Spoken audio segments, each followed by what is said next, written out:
Welcome to Daily Wisdom, Walking the Path with the Buddha, a podcast shared by David Roylance. This podcast is dedicated to guiding you to completely eliminate the discontent mind and the suffering it causes by attaining enlightenment. Learn and practice the teachings of Gotama Buddha that will guide you to fully attain a peaceful, calm, serene, and content mind with joy. To support this podcast, visit patreon.com/supportbuddha or visit buddhadailywisdom.com, where you will discover a full range of courses, retreats, and online learning resources to assist you on the path to enlightenment. Now, here's our teacher to share more.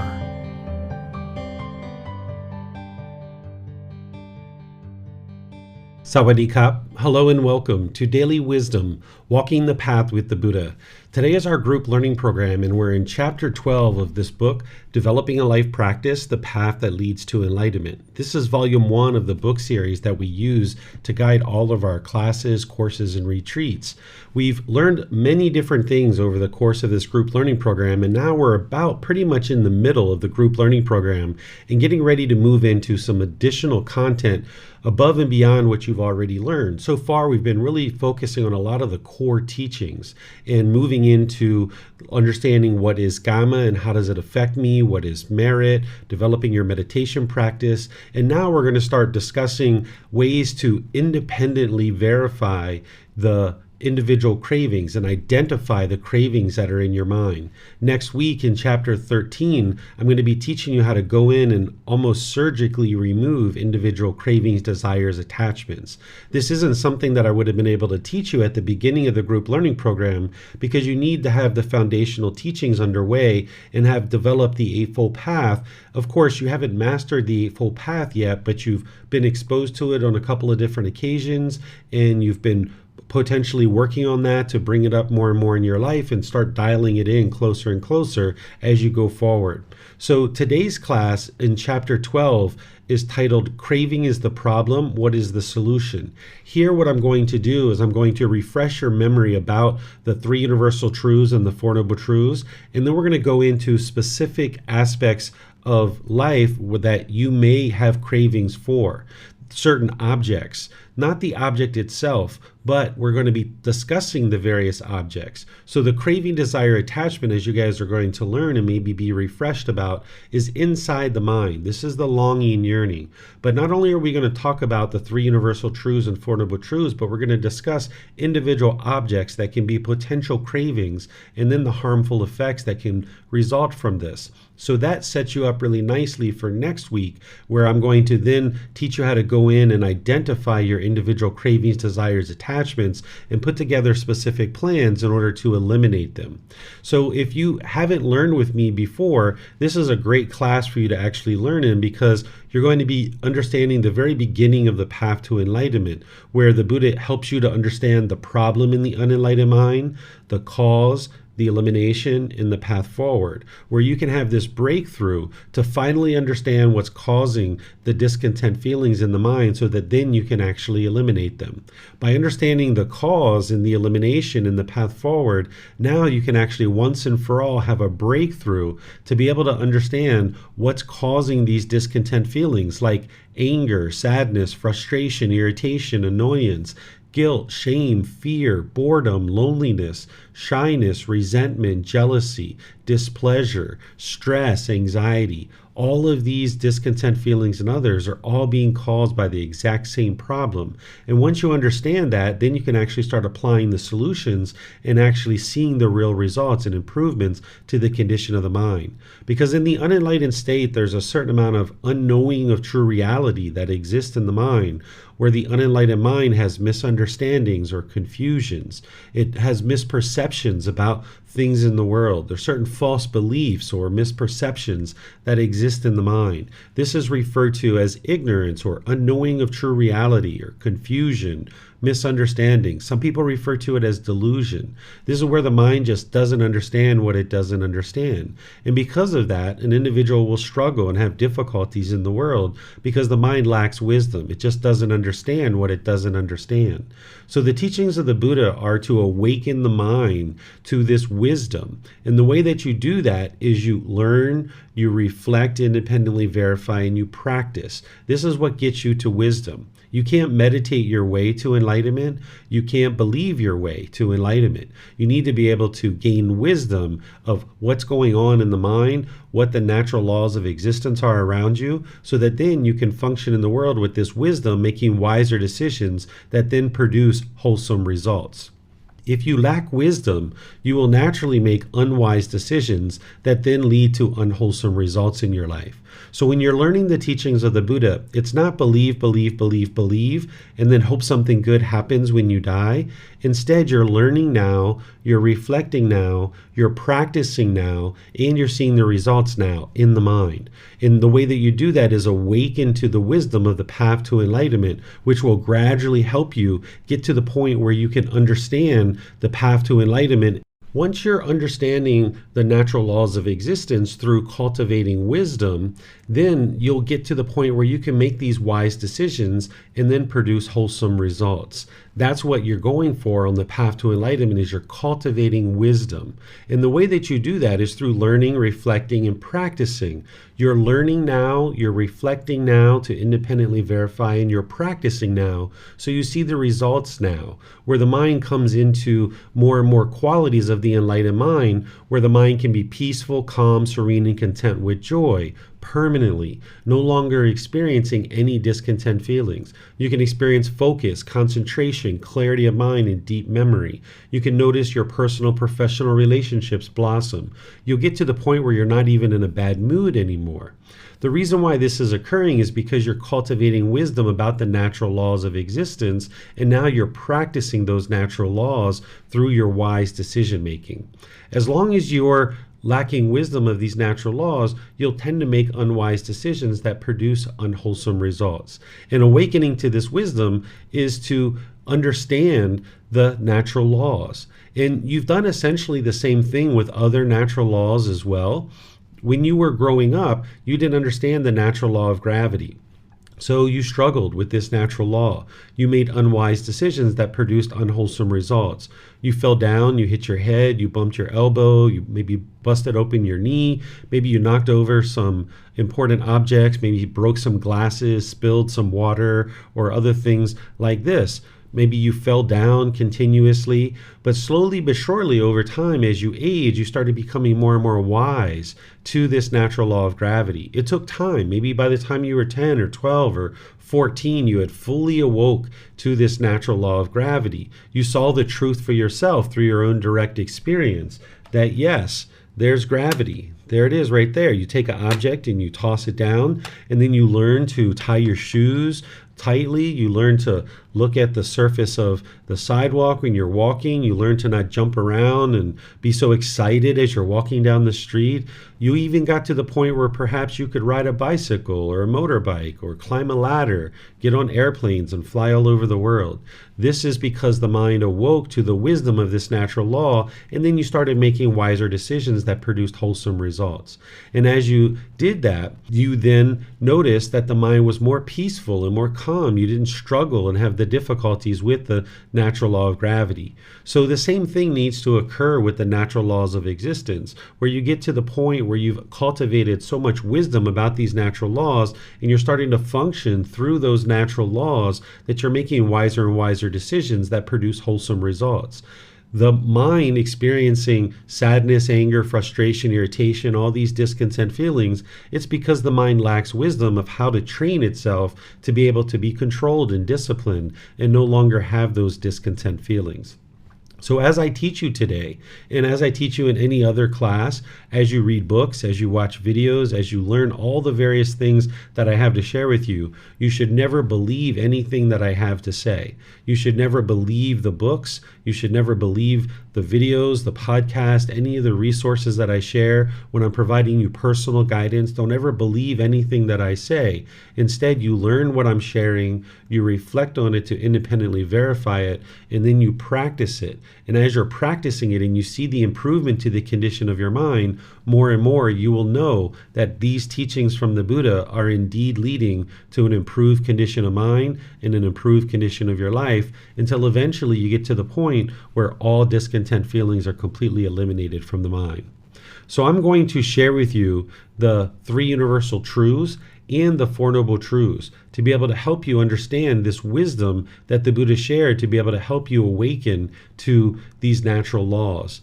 And then as you are learning, I will also help you reflect so that you can independently verify these teachings here in class. And you may need to do some of this outside of class as well. You'll need to decide for yourself, how much have you learned in the class? How much have you reflected? And then are you prepared to actually start practicing the teachings? And where you need help, you can reach out for guidance.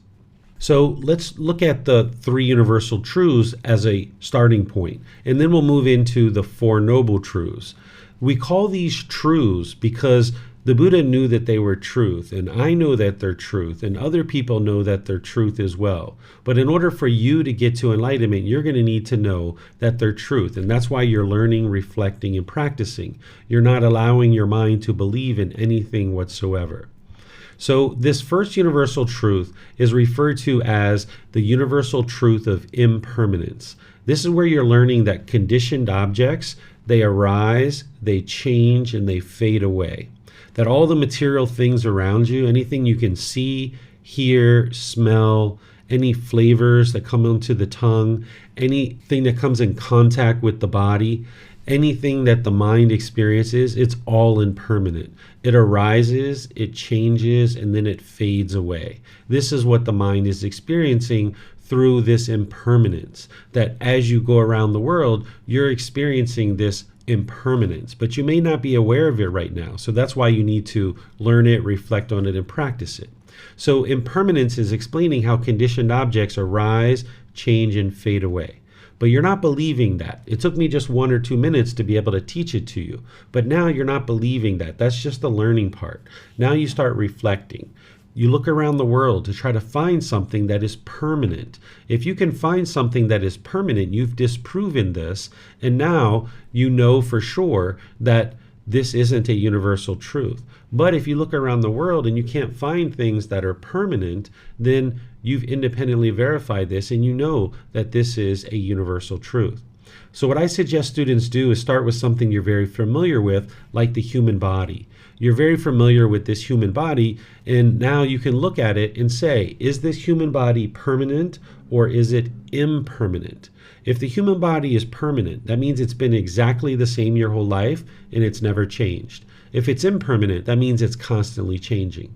So ask yourself, is this body permanent or impermanent? What would your answer be? Okay, you probably came back with that it is impermanent because the hair is constantly growing. Maybe the texture of the hair is changing. We've gotten taller. We had teeth grow in. Those teeth fell out. Then we had more teeth grow in. Then we get cavities. Your skin complexion changes. You might get wrinkles, gray hair. You might start losing your hair. You might start getting a little bit of fat here and there as the body changes. This is all impermanence. Ask yourself about your relationships. Are your relationships permanent or impermanent? Have you had exactly the same people in your life throughout your entire life, which means your relationships are permanent? Or are they impermanent, meaning people have been coming and going in and out of your life? Well, of course, people have been coming and going in and out of your life. Your relationships are impermanent. Ask yourself about your bank account. Is your bank account permanent or impermanent? Does your bank account stay exactly the same balance, or does it go up and down, or maybe down, down, down, or up, up, up? Is your bank account permanent or impermanent? And then what about the weather? Is the weather permanent or is it impermanent? So you can ask yourself this. You can walk around the streets. You can look at the sidewalk. Is there a crack in the sidewalk? That's impermanence. Does the height of the sidewalk change? Does the shape and texture and color of the sidewalk change? Do some streets have sidewalks and some streets don't? You can see the impermanence all around you as you look around. Right now, as weather's changing, and you might see that the trees start having leaves that change, the leaves fall off, the leaves grow back. This is all impermanence. So it's important to be able to see this universal truth of impermanence and independently reflect on it so that you can know that it's truth and now you have wisdom. This is a building block to help you understand the Four Noble Truths, which is going to share with you the problem, the cause, the elimination, and the path forward. Then there's the universal truth of discontentedness. This is the second universal truth. Here, some people refer to this as suffering. If you've learned the teachings of the Buddha in other places, you might have heard someone refer to this as suffering. I use the word discontent, discontented, or discontentedness. This is explaining conditioned feelings and what the unenlightened mind experiences. I'll explain to you what this universal truth is, and then I'll circle back and explain to you why I don't use the word suffering. In the original teachings of the Buddha in the Pali language, the word dukkha is used here. And this word dukkha, when the Buddha explains it, he explains it as pleasant feelings, painful feelings, and neither painful nor pleasant. These three feelings that the unenlightened mind experiences. And these are conditioned feelings based on some condition. So there's happiness, excitement, elation, thrill, exhilaration, euphoria. Those are pleasant feelings. Then there's painful feelings like sadness, anger, frustration, irritation, annoyance, guilt, shame, fear, stress, anxiety, and others. Then there's neither painful nor pleasant. For me, I put boredom and loneliness here, but some people say that's quite painful for them, so you could put that in the painful category. But something like shyness, it's not painful, it's not pleasant. Or if somebody you didn't know was sitting really close to you in public transportation or somewhere else, and your body is touching their body, maybe you would say it's not painful, it's not pleasant, it's neither painful nor pleasant. The mind is dissatisfied or uncomfortable or displeased. This is the neither painful nor pleasant category. So the Buddha explains that the unenlightened mind experiences all three of these feelings, and they're conditioned feelings. They're based on some condition.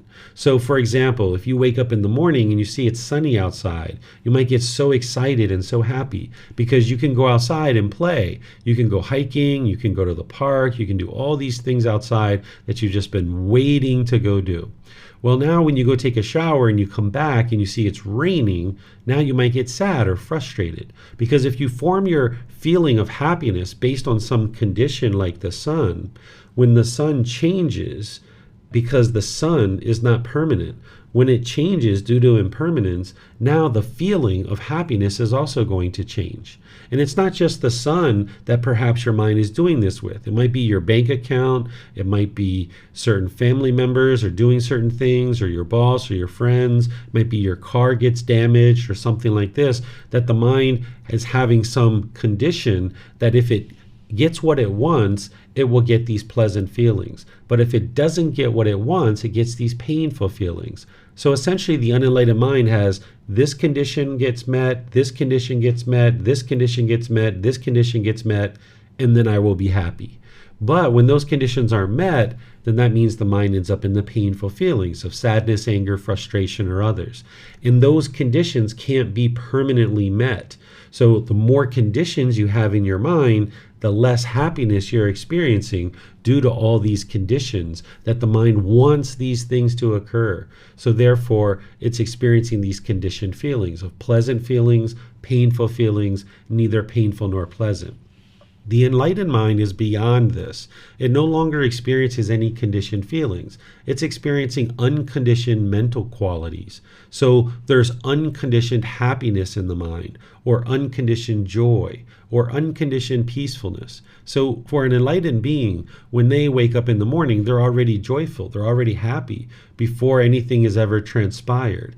And then when they look outside and they see it's sunny outside, okay, they're going to plan to go hiking. Yes, this will be wonderful. Let's go hiking and spend some time with our family or our friends. This will be wonderful.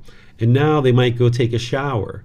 And when they come back, they see that it's raining. Okay, well, it's raining, so maybe we'll go to the mall, maybe we'll read a book, maybe I'll invite some friends over for dinner or something like this. You just change your plans, right? But with the unenlightened mind, you're craving to do these things. You're craving for the sun to be shining. So you can only be happy if you get what the mind wants, and then it ends up in the sadness. With the enlightened mind, you're beyond all of this. You can just maintain your joy and your happiness and your peacefulness all the time.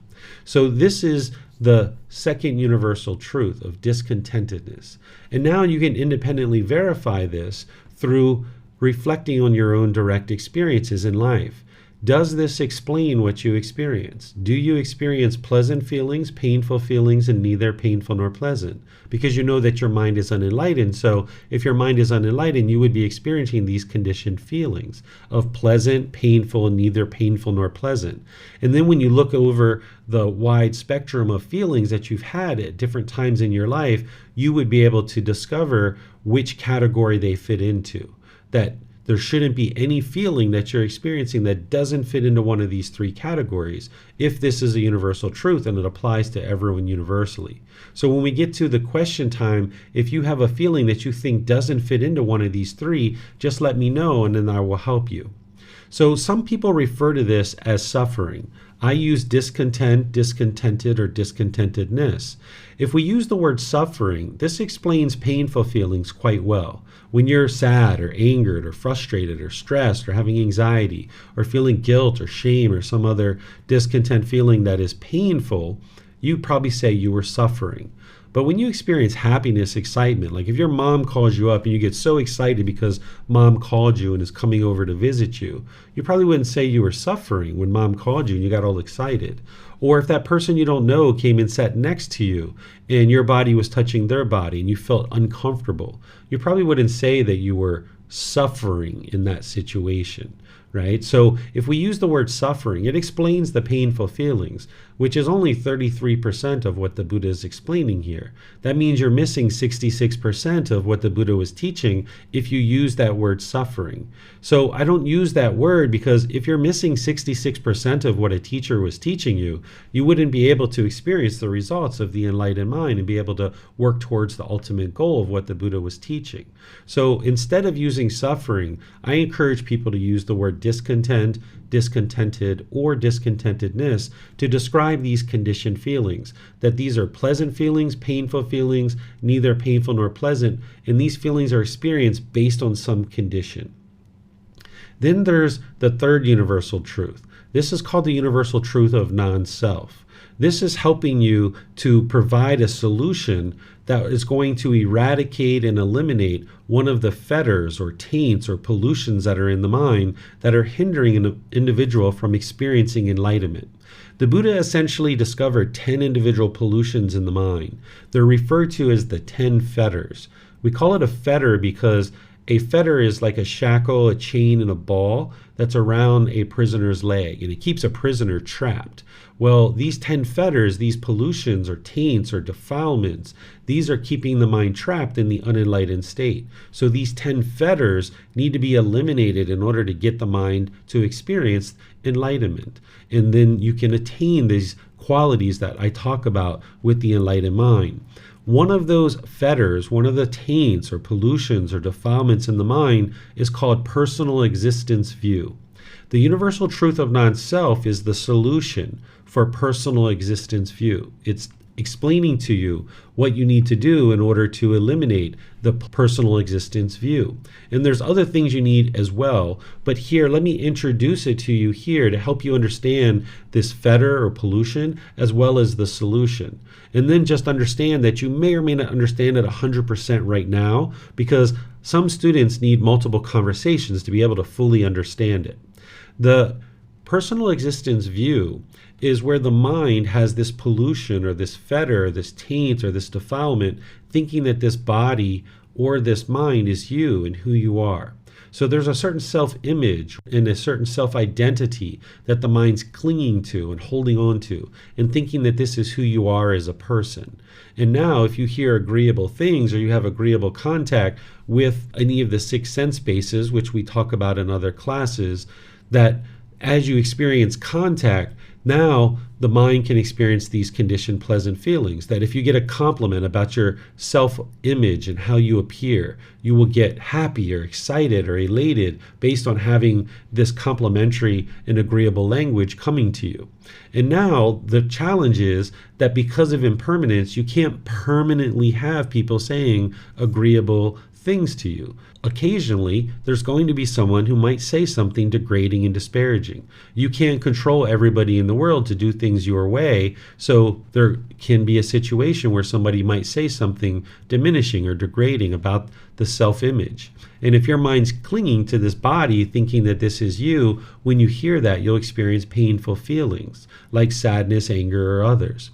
You can also experience discontentedness related to the self-image if perhaps you look in the mirror and you see a wrinkle, or you see a gray hair, or you start losing your hair, or again, if you experience maybe getting some fat around different places, or maybe you spill some chocolate ice cream or some pizza sauce on your clothing and you get embarrassed when you do this. It's because the mind isn't being perceived in the way that it wants to be perceived, that there's a certain self-image that the mind's clinging to with this physical body, thinking that this is who you are. And as long as you're clinging to it, thinking this is who you are, when you experience these types of things in others, then you're going to experience discontentedness. And then the same thing is happening with the mind in the self-identity, based on your culture, your ethnicity, your nationality, maybe your sexual orientation or your job or occupation. The mind is clinging to certain things as your identity and who you are. The mind thinks that this is who you are, like I am American, or I am Chinese, or I am Singaporean, or I am Russian, or I am Brazilian, or I am Mexican, or I am Canadian, I am an Aussie, or all these different I ams, or I am a boyfriend, I am a girlfriend, I'm a husband, I'm a wife, I'm a Buddhist teacher, I'm a lawyer, I'm a doctor, I'm a food server, I'm a construction worker. Any of these I ams that are in the mind, if you get agreeable contact based on your self-identity, once again, you'll get these conditioned pleasant feelings. But then it's only a matter of time, due to impermanence, that somebody will say something perhaps degrading or disparaging about these things. And then you'll experience the painful feelings. You can also experience being in a relationship, for example, where you're a boyfriend or your girlfriend or your husband or a wife, and you've adopted this as your identity. And now, as long as you guys are in a relationship, that identity is intact. But then because of impermanence, now you're no longer a boyfriend, or you're no longer a girlfriend or a husband or a wife.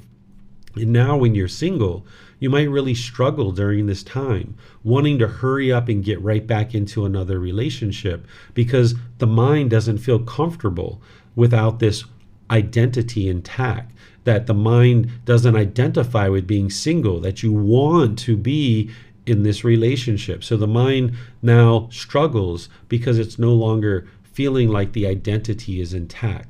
Or say that you have a certain job or occupation and you've taken this on as your identity of who you are. Like I am a police officer, or I am a lawyer, or I am a Buddhist teacher. And now when people say something positive or agreeable to you, you'll get pleasant feelings about all police officers are wonderful and friendly and kind and polite. But then when somebody says something degrading and disparaging, you'll get angry or frustrated or sad perhaps. Or say that you lose your job, or you retire from your job, or maybe the company's going out of business, or they fired you, or you got laid off for any one reason or another. Well, now you might really struggle and feel like a part of you is missing and a part of you is gone because you were identifying with this job or this occupation as who you are. So this is what the mind does in the unenlightened state when it has personal existence view, is it clings to the body, it clings to the mind. It clings to this self-image, it clings to this self-identity, thinking this is who you are, and now the mind can easily get shaken up because of this impermanence and the constant change. So the Buddha is giving you the solution to that in the universal truth of non-self, and sharing that there is no self, that this body nor this mind is you. It's not who you are as a person. There is a body, there is a mind, but none of this is you. There is no me, there is no I. This doesn't exist. But the problem is with personal existence view, this pollution or this taint or this fetter or defilement, the mind is confused. It's having misunderstanding or misperception. It has this misunderstanding that this body is you or this mind is you, and that's why it clings on to it. So this is a little bit about the universal truth of non-self, and you can actually independently verify this one too. You can think about when you were a child, when you were a teenager, early adulthood, and then now in your adulthood. Between the time that you were a child, a teenager, early adulthood, and now, has your personality, has your character, has the way that you think about yourself been exactly the same, or has it been constantly changing? Do you view yourself exactly the same through all times during your life, or has the image of what you have of yourself been constantly changing? Well, of course, it's been constantly changing. Here's another way you can independently verify it. Point to yourself. Where are you? Can you point? So oftentimes people will point to the chest, or they will point to the head. And if you're pointing to the chest and saying, this is you, look at what you're pointing at. You're most likely pointing to a shirt, right? So if you take off that shirt and you held it up in the air and you said, is this you? Is this you who you are? Are you the shirt? Is that you? Well, of course not. You're not that shirt. So we throw away the shirt. And then you might ask yourself, well, where are you? And then someone might point again to the chest. And now what you're pointing at is you're pointing at skin. So if we take off the skin and we held that up, is that you? Is that who you are, the skin? And the answer is no, the skin's not you either, right? So we throw that away. Well, now point to yourself again. And someone might point again to the chest. Well, what are you pointing at? You're pointing at ribs, you're pointing at muscle tissue, organs, fluid. None of this stuff is you, but the unenlightened mind is clinging to these things, thinking that this is who you are. And then a third way that you can independently verify this is think about if you had an amputation of your arm, and now you only had one hand and one arm. Are you less of a person because you only have one hand and one arm? Ask yourself that and answer the question for yourself. Are you less of a person because you only have one hand and one arm? And most likely what you would say is no, you're not less of a person. So intellectually, you understand that this body is not you. Otherwise, you would answer that question as, yes, I am less of a person. If this body is you and your arm was amputated, you would say, yes, I'm less of a person. But if you intellectually understand that this body isn't you, now you just got to gain the wisdom and help the mind to understand this, because the mind is confused. It's having misunderstanding. It's having misperception in situation where somebody's saying something about the body or about your identity that the mind's holding on to. The mind gets confused in those situations, and now it gets angry and sad or frustrated or irritated or having other discontent feelings. So this is how you can independently verify the universal truth of non-self. And then there's more learning that you would need to do on this, and there's more practicing that you would need to learn how to practice in order to eliminate personal existence view. So I'm going to pause here and see if you guys have any questions related to any of these universal truths. You can ask those by putting them into Facebook, YouTube, or Zoom. Or in Zoom, you can raise your hand electronically and ask any questions or follow-up questions directly. Okay, I'm not seeing any questions anywhere. So I'm going to continue forward, helping you guys understand the Four Noble Truths and what is the problem, this craving that is the problem. And that's what I have to share with you next, is a definition of what a craving, desire, attachment is. This is the last building block I need to share with you before I help you to understand the Four Noble Truths. The craving, desire, attachment, the expectations, the wants, the holding, the grasping, the clinging. This is the mental longing for something with a strong eagerness. The mind is yearning for something. It's pulling in the direction of the objects of its affection. If you've ever been in the mall, for example, and the mind was like, oh, a new pair of shoes. Yes, yes, yes, yes, yes, yes, yes. I really want those new pair of shoes. Or a new phone, or a new computer, or some new article of clothing, or jewelry, or something like this, where the mind was just longing and yearning, almost feel like you're pulling towards something. The mind thinks that this external thing is going to provide some kind of lasting satisfaction, so it chases after it. The mind thinks that the next new shiny object waiting around the corner is going to provide some kind of lasting satisfaction. You might have chased an article of clothing, or shoes, or technology, or a boyfriend or a girlfriend, man, or you might have chased a job at different times. The mind is longing, yearning, and chasing after these things. This is what a craving, desire, attachment is. So it's important for you to understand what a craving, desire, attachment is in order to understand the Four Noble Truths. This is a building block to help you now understand and have this breakthrough of the Four Noble Truths. With the Four Noble Truths, you understand what the problem is, the cause of the problem, the elimination, and the path forward. These are the four statements that are going to help you have this breakthrough to finally understanding what's causing the mind to be discontent. The first noble truth is explaining the problem. The problem is that everyone that is unenlightened will experience discontentedness. This is that conditioned pleasant feelings, painful feelings, or neither painful nor pleasant. The mind is going up and down and up and down. Sure, there's periods of peacefulness here and there that you might be experiencing, but it's only a matter of time before your mind gets agitated or annoyed or frustrated about something.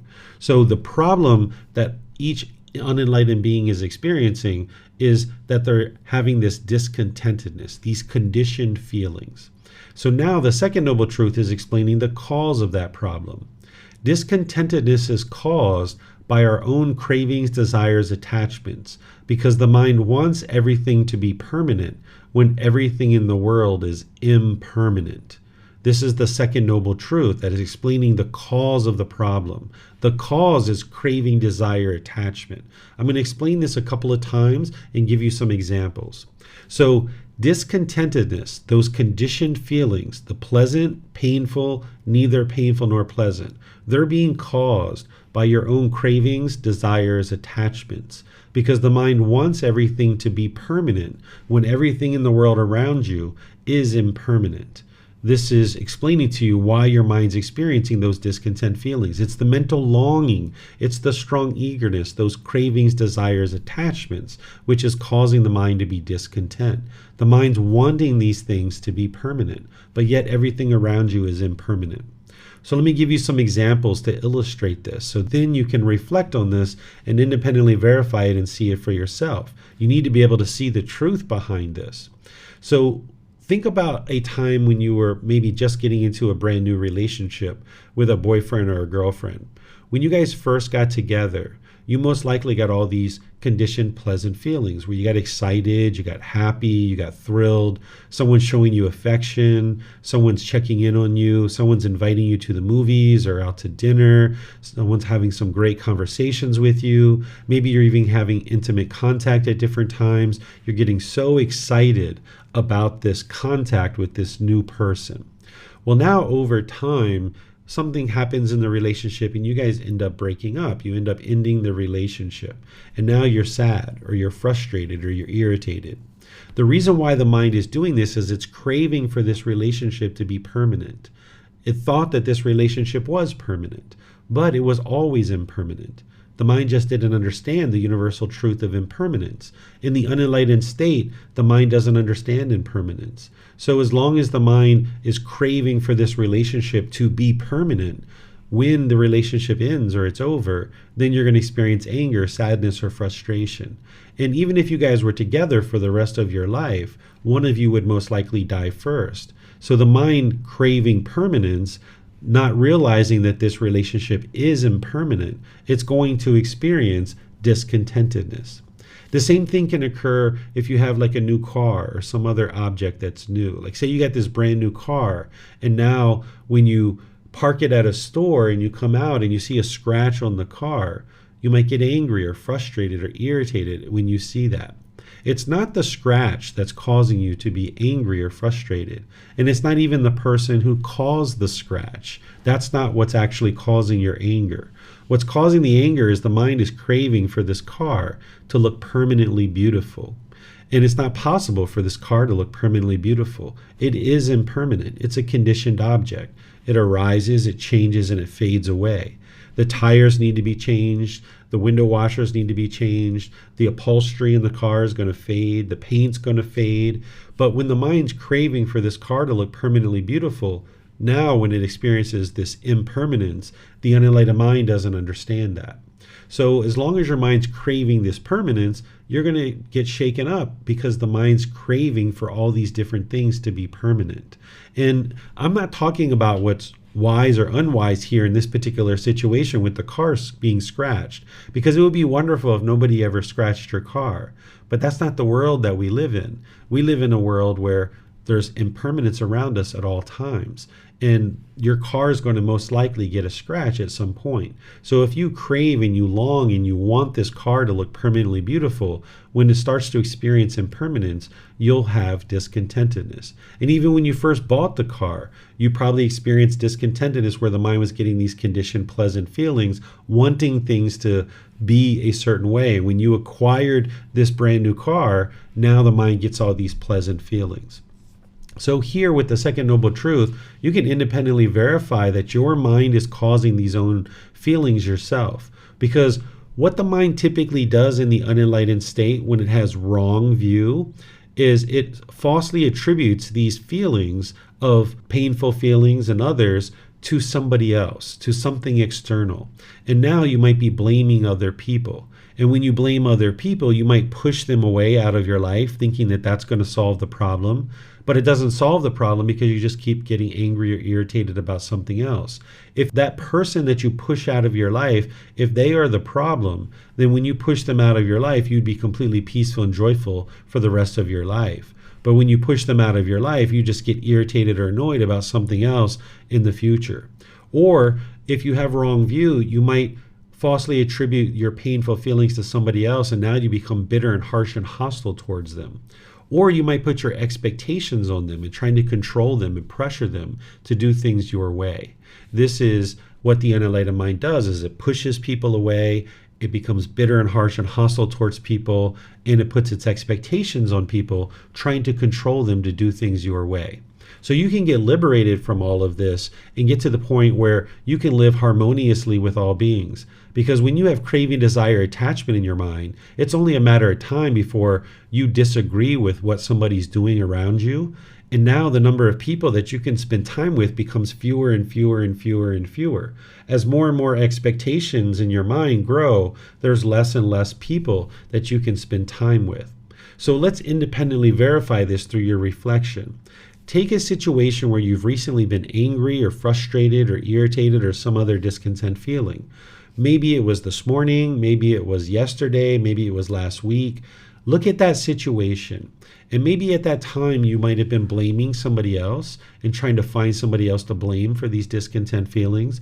But now with this new wisdom, look at that same situation and try to determine what were your cravings, desires, attachments? What were you longing for? What were you wanting? And you didn't get it. And when you didn't get what you wanted, the mind became angry or frustrated or irritated or some other discontent feeling. So this is how you independently verify it, as you look through your own experiences. So every experience you've ever had in the past, any time that you've gotten angry or frustrated or some other discontent feeling, this is the mind causing it itself. And one of the beauties in understanding this and discovering this is that because your mind is causing these discontent feelings, this is the reason why you can eliminate them. You don't need to go around the world and train 8 billion people to do things your way. You can just train one mind, and that mind is your mind. That's the mind that you need to train. If you just train your mind, you can get to the peace and the joy of the enlightened mind. But as long as you falsely believe, have the misunderstanding or the misperception or the confusion that something external or somebody else is causing you to be angry, then you'll continue to struggle with these discontent feelings. So independently verifying the second noble truth is utterly important to be able to see the truth and then start making real progress on the path that it's your mind that's causing these discontent feelings, and you can eliminate them.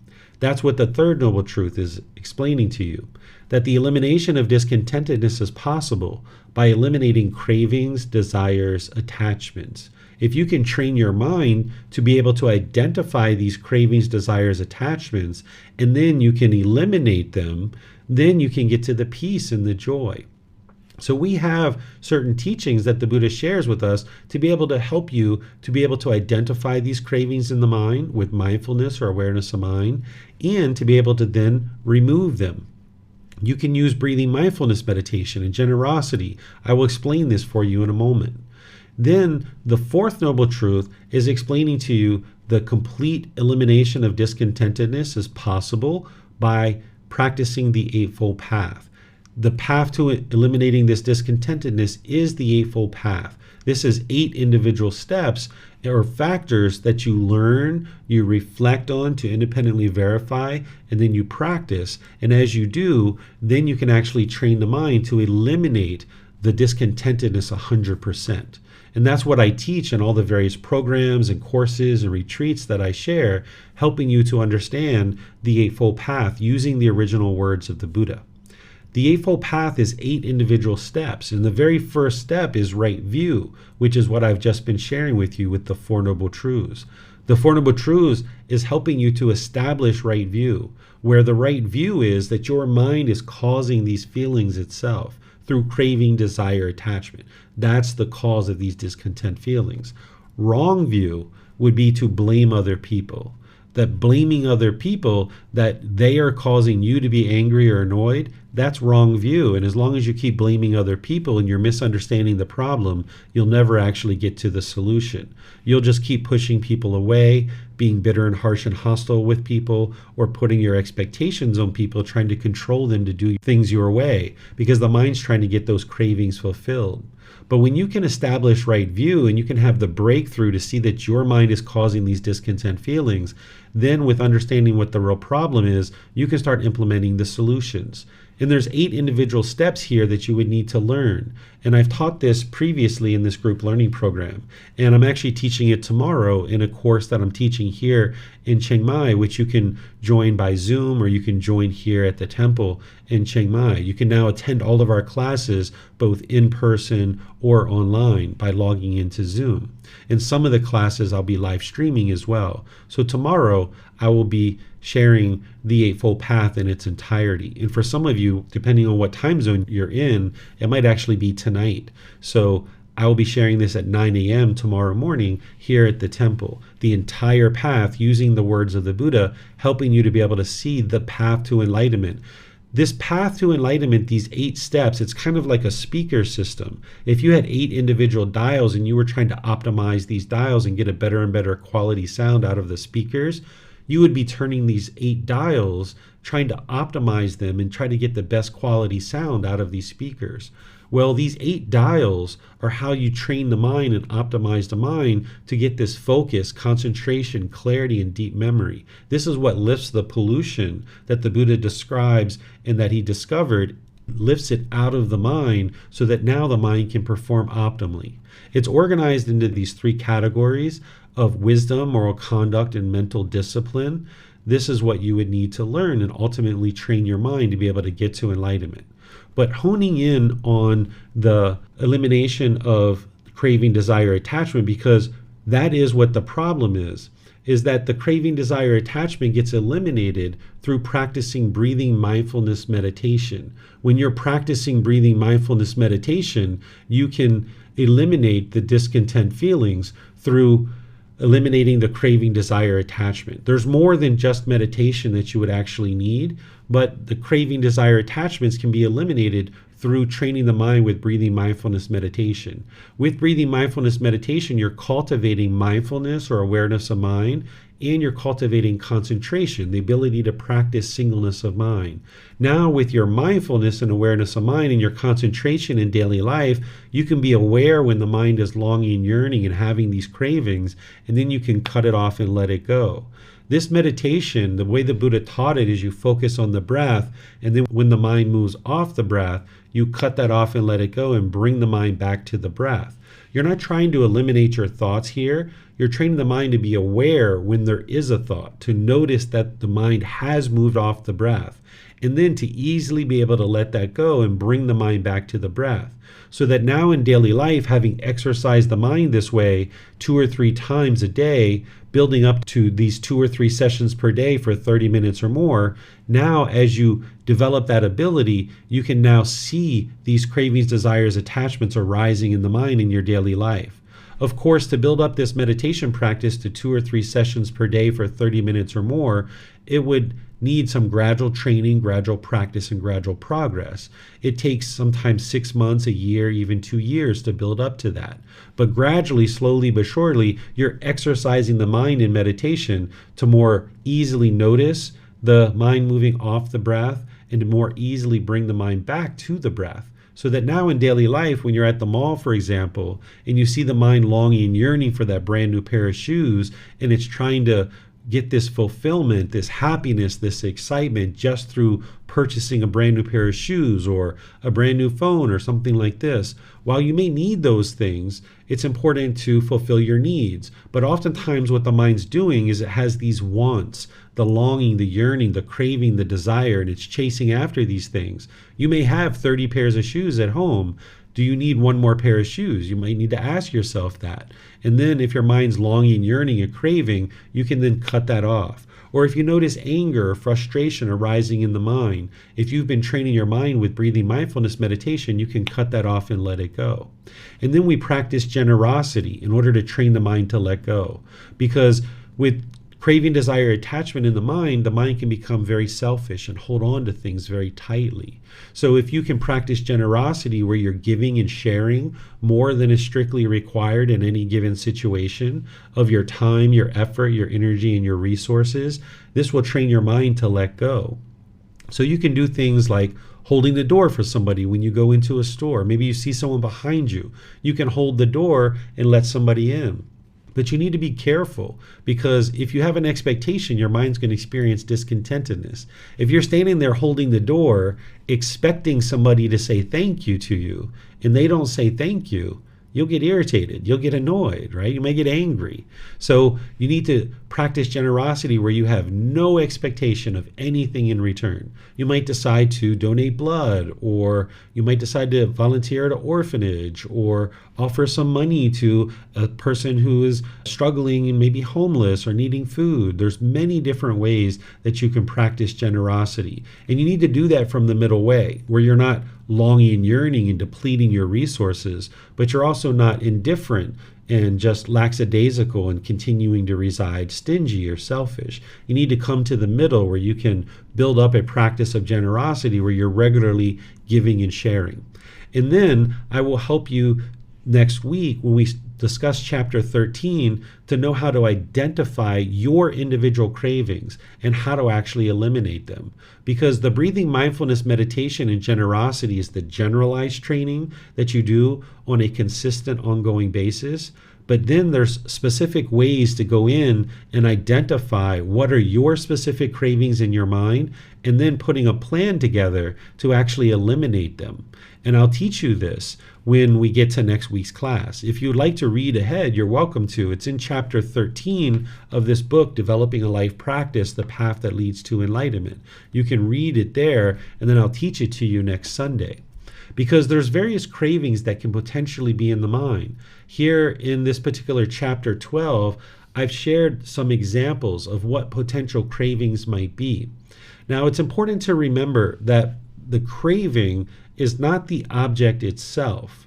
The craving is the mental longing and strong eagerness in the mind. It's the way the mind is longing and yearning for the object, not the object itself. So all of these cravings that I'm listing here, these are potential cravings, but it's not the object. So let me give you an example. Like an automobile. An individual can purchase an automobile and they can have a craving, desire, attachment for it.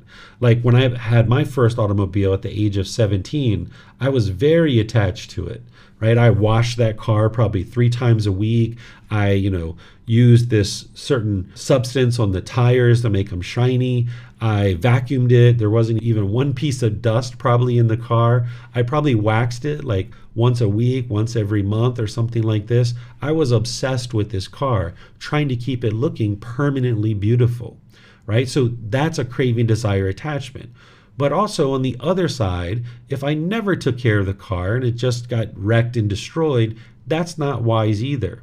So you can get to a point where you have an automobile and you're not craving and attached to it, that you don't have this clinging to the automobile, that you have the automobile, it provides you a service of taking you from point A to point B to go to work, to get groceries, maybe to take your children to school, go do some fun activities, but you're not attached to it. That when every little thing goes wrong with it, like I was with my first car, that you would just worry and be obsessed with fixing that one particular thing.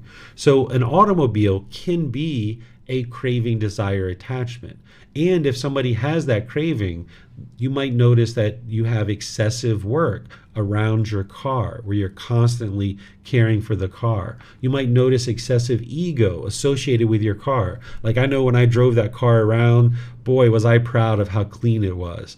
And I had a speaker system in there. It was thumping, it was vibrating. The mirrors would vibrate. The more the mirrors would vibrate, the more my ego would go up, thinking like, wow, look at me. I'm so great having this amazing sound system.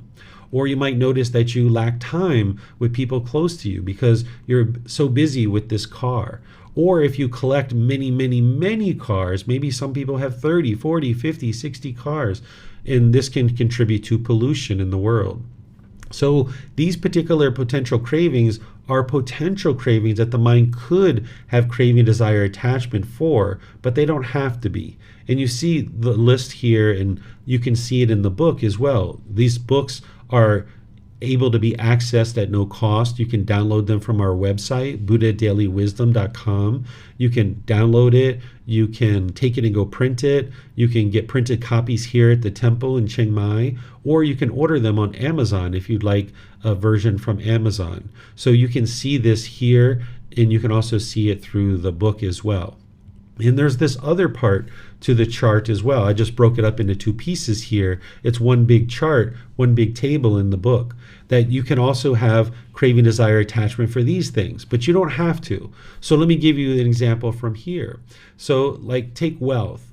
An individual could have craving, desire, attachment for wealth, thinking that this money is going to provide some kind of lasting satisfaction, where the mind is longing and yearning and chasing after this money. And maybe when you first get your first job, maybe you're making $30,000 a year, and you feel so happy and so excited with that money.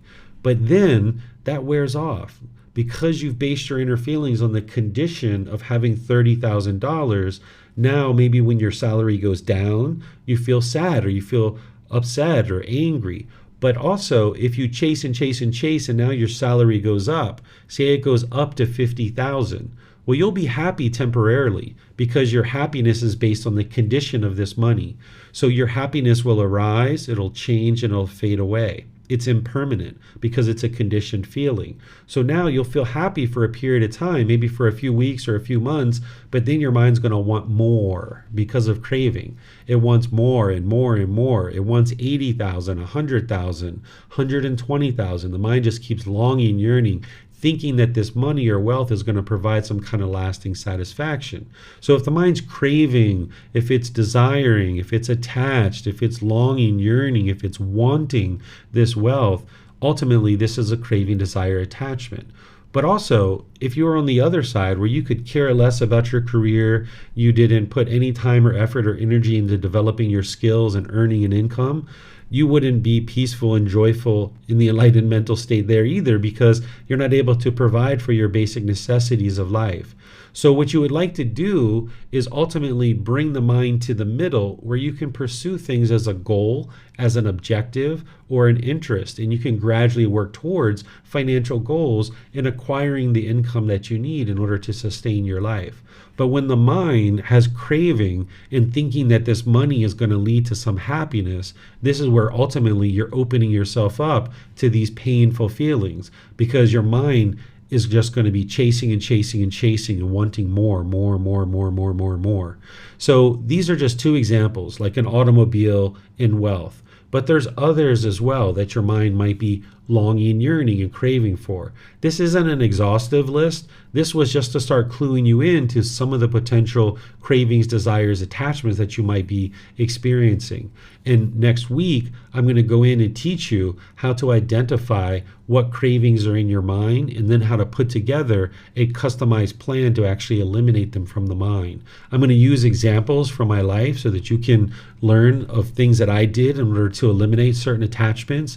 And then you can apply this methodology to your cravings, desires, attachments once you learn how to identify them and then put together a plan to eliminate them. But all the while, you're going to need to have the breathing mindfulness, meditation, and generosity underway. So that's why I taught this in previous classes, that I taught the entire Eightfold Path in previous classes, but I've been teaching breathing mindfulness meditation a fair amount in this group learning program, and I've been teaching you about generosity so that you can get those things underway, and this kind of helps you to develop the qualities that you need to be able to then identify your cravings and then eliminate them from the mind. So this is what we're going to be doing next week, is helping you to identify your cravings. And here, this is just to start cluing you in to some of the things that you should have on board in terms of developing your life practice, and some of the cravings, desires, attachments that are potentials that could be in your mind. So the problem that the unenlightened mind is experiencing is craving, desire, attachment, the mental longing, strong eagerness. The solution is breathing mindfulness, meditation, and generosity, but in more detail, the Eightfold Path, practicing each individual step, which you can learn through all the various resources in classes, courses, and retreats that I offer. And then next week, I'm going to add something new to be able to help you go in and surgically remove some of these cravings, desires, attachments. So this is everything that I have to share with you guys for this class, and I'll open up to any and all questions that you guys might have. You can put them into Facebook, YouTube, or Zoom, or in Zoom you can raise your hand and ask any questions you like on this topic. Okay, it looks like Slav has a question. If you'd like to go ahead, Slav. Thank you, Teacher Dave. I have a question. When we're talking about no self, it's a little kind of logically, yes, it's understandable. We kind of like in different situations, different person. For example, on the work, I'm one person. At home, I'm another person. When I talk to a friend, I'm another person. Yes, it's understandable. It's not constantly self. We're talking about same time somebody talk to you now, same time I listen, you're teaching now, and same time my question is, we're talking about perception of ourselves, or what does mean no self? So what no self means is that there is no self.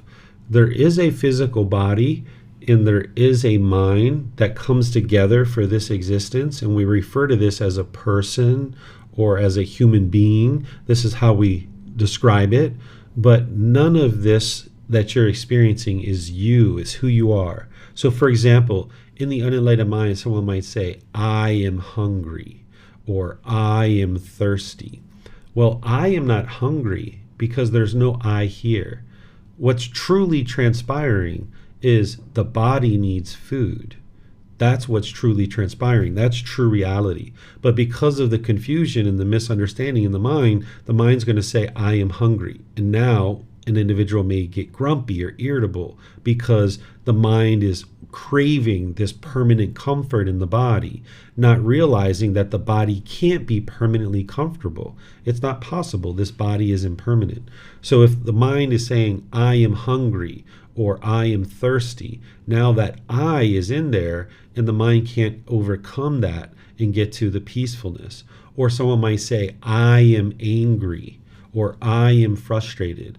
Well, I am not angry. You can't be angry. It's the mind that is angry. It's the mind that is experiencing anger. So you can disassociate with those feelings, understanding that the mind is experiencing anger, and now you can deal with that causes and conditions that are arising that anger. But as long as the mind is thinking, I am angry, now you adopt that, you cling to that, you hold on to that, and now even maybe decisions that you're making in your life, you might feel really guilty about the decisions that you're making in the past and things that you've done in the past. You might feel very shameful. Well, if you understand that these decisions aren't you, the things that are in the mind, the things that are in the body, none of these things are you, and you can disassociate with them. Now you realize what the real goal is to train this mind rather than keep clinging to the self-image or the self-identity and thinking this is who you are. I'll give you another example. So someone might say, I am American, right? Because this body was born in America. But this mind doesn't associate with I am American, because if I did, then when I hear agreeable things, when someone's talking wonderfully about Americans, I would get pleasant feelings. But then if I'm sitting at a restaurant and 2 tables over, somebody's degrading or disparaging one's nationality, and you identify with that's who you are, now you're going to feel painful feelings, and you can't control what other people are doing in the world. So by training your mind to no longer identify with I am American, this mind understands that this body was born in America, but this mind doesn't identify with I am American, or even I am a Buddhist teacher. As soon as the mind identifies with that, then you're opening yourself up to these discontent feelings. So what the Buddha is providing you is helping you to see that you aren't this body, you aren't this mind, you aren't the decisions that you make in the mind, you aren't the feelings that are in the mind. None of those things are you. So now you can let go and stop clinging to those things, and now the mind can reside peaceful and joyful in these situations where someone might be saying something about the body or saying something about the identity that would potentially be in there. Or if you see that you're going bald, or you're getting gray hair, you get wrinkles or moles or pimples, you can be peaceful and joyful and just address it if you'd like to address it. But you can reside peaceful and joyful rather than being all shaken up by that. So it's basically our attachment to point of view who we are. Yes. We have to let go. Yes. The Buddha is cluing you in that there's this attachment, that there's this clinging of who you think you are. And as long as the mind keeps clinging to that, you're going to be discontent, and you're not going to be able to get to peacefulness and joy. You need to let go of the personal existence view that this body or mind is you. You need to be able to see that this body nor this mind is you. Okay, and so basically, if I continue, okay, I am not body, I'm not this, I'm not this. It means I still attached to my point, to myself. Yes. Even if I try to search, basically, if I'm not this, but who I am. As soon as I say who I am, I still create this illusion of myself. Exactly. Like I can't see your image, but I can hear your voice. So like, let's just say I compliment you in your voice, and I say, wow, Slav, you have a really interesting sound of voice, and your accent, wow, you sound so handsome, or you sound so amazing, and I compliment you on this, like, wow, you might get all these pleasant feelings. But then somebody else might say something degrading or disparaging to you because of impermanence. Not everybody's going to say something positive and polite and respectful. So now when you hear that degrading comment about your voice, now you're going to feel sad and upset, because this is the mind clinging to this personal existence view, thinking that this is who you are. But you can get liberated from that, and you can just realize, okay, some people are going to have the opinion that your voice sounds wonderful. Other people are going to have a different opinion, and you're not going to form your feelings based on any of this stuff. You can let go of that. Okay, thank you so much. It makes sense. Appreciate it. Yes, you're welcome. Pleased to help you, Slav. Looks like Francis also has a question. Go ahead, sir. Okay, I have a question regarding time as part of the craving. For the past couple of weeks, my meditation pattern has been disrupted. In the sense that there's so many things that came in the way from the morning time to the afternoon. I did not have a chance to do a meditation as the way I did regularly. Sometimes it's just 5 minutes, 10 minutes, and sometimes it's not at all, like today. It's just that I just didn't have the opportunity to do any time at all to meditate. So I feel a little bit guilty that the feeling that I felt, the sensation in my body say that, okay, and in my mind I say that I feel guilty about it, that. So can I just, how to overcome that? Can I just say that, I approach meditation as a goal, as an interest in my path. If I have the time, I'll do it. If I don't have the time, it's still okay. So can I go on this platform? Yes, exactly. So in this situation, you're craving meditation. You're attached to it, wanting it to be permanent, wanting it to have a fixed schedule, not realizing that your meditation is impermanent. You're not going to be able to meditate every single day, 2 or 3 times a day. That's the goal. That's the objective. That's the interest. But it needs to be a goal or an objective or an interest, not a want or an expectation. So this is where you can see that there's no such thing as a wholesome craving. There's no such thing as a wholesome desire or a wholesome attachment. Because even something like meditation, if you're attached to it, you're going to experience discontentedness. So one time I was meditating, and within 3 minutes of starting meditation, my son walks in and says, "Dad, I need you to take me to school." And I said, "Oh, really? I thought your mom was going to take you to school." He said, "Yeah, me too, but she's already gone, and I need someone to take me to school." I was like, "All right, well, I guess I'll take you to school," because I understood meditation's impermanent. Just because I started meditation doesn't mean I'm going to be able to complete what I had intended to complete. I was intending to do a long session, right, or a normal session, but that was my intention behind it. But if you crave and you desire to do meditation in that situation, I would have been frustrated or irritated or annoyed or some other discontent feeling. So you need to let go of all cravings, desires, attachments, even to things like meditation. So what I would suggest that you do, Francis, is go ahead and get your meditations that you need, but every once in a while, intentionally skip meditation, so that you can put the mind in the situation that it doesn't want to be in. This is what we're going to be talking about next week, because now you've identified a particular craving, that your mind is craving meditation. And now what you're going to hear me talk about next week is, as you identify those cravings, you can put a plan together to eliminate those cravings. And some of those plans are, you need to put the mind in the situation that it doesn't want to be in. In this situation, your mind doesn't want to miss meditation. It's craving that meditation. So you're going to need to intentionally miss meditation occasionally in order to train it. Like, hey, you're not going to be able to get this meditation permanently. So you inject some impermanence into the practice, and this will train your mind to let go of that craving, desire, attachment, and then you won't experience that guilt when you occasionally miss meditation. Because even as an enlightened being, you're going to occasionally miss meditation here or there, perhaps. So you would like to get liberated from those discontent feelings by eliminating the craving, desire, attachment to meditation. Okay, that's what I did actually. I told myself that this meditation thing actually is impermanent. If I have the time, I did do it.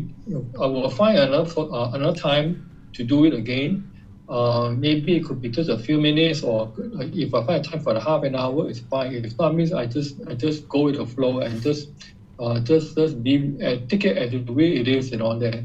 So I think I understand. Thank you so much. Thank you so much. Yeah, and one other thing I can share with you on this, Francis, so you can feel better about this, is that your enlightenment isn't going to be determined on whether you miss meditation today or not, or you miss one session today. It's going to be determined on, if you miss a meditation session today, what do you do next? Do you keep missing meditation sessions over and over and over again, and it becomes 3 years that you haven't meditated? Or when you miss a meditation, it's like, all right, well, I'll do it tonight, or I'll do it tomorrow, and you just keep getting right back into it. So your enlightenment is going to be determined over the next 3 years, over the next 5 years, over the next 10 years. Can you consistently meditate on an ongoing basis, realizing that you're going to occasionally miss a meditation here or there? That's what's going to produce enlightenment for you. Yeah, I also understand that I always bring back in my mind that what you said about, gradual, it's regular, it's consistent. Yeah, the key word is consistent of doing it. Yeah, I sometimes miss meditation, but it's not my intention to miss meditation due to certain things that came on the way. So I tell myself that, it's consistency is important. The quality is more important than quantity and all that. So yeah, I got it. Thank you so much. Yeah, definitely. And another thing, based on what you just said, is be sure not to judge your meditation as either good or bad, because all meditation is helpful. Even if you get to the end of your meditation and you realize your mind is bombarded with thoughts, this is actually beneficial. But sometimes people judge their meditation as good or bad, and this can be degrading and diminishing. But if you look at all meditation as beneficial no matter what, because if you notice in your meditation that your mind is bombarded with thoughts, that means you have mindfulness, that you've cultivated awareness of mind. And now maybe you use that wisdom and that insight to delay certain impactful decisions that you're planning to make today, but you realize with your mind being so busy, it would be unwise to make those decisions. So I wouldn't look at it in a judgmental way of your meditation. It's always nice to know what's going on in your meditation, but be sure not to judge it as good or bad, because this can be diminishing and degrading and deflating. Yeah, this is what you shared to me in my previous question in the Facebook group. And my problem, the time I had, was because I judged my meditation. Oh, today is a bad one. I wish it could be better than it was as good as yesterday. So I remove all the judgment. I just take it as the way it is. And now my meditation, when I sit, it just go with the flow. So I am more at peace now. Again, another thank you. Yeah, you're welcome. Pleased to help you. Okay, so great questions, everyone, and thank you for your dedication and diligence to learning and asking questions. I'm going to end class here by just sharing with you what we're going to be doing in our future classes. Next Sunday, we're going to be in chapter 13, which is identifying cravings through analysis of the mind. This is where I'm going to teach you how to identify your individual cravings and then how to put together a plan to actually eliminate them. And then on Wednesday, we're going to be doing breathing mindfulness meditation together. I'll be guiding you guys in a breathing mindfulness meditation and opening up to any and all questions that you guys might have.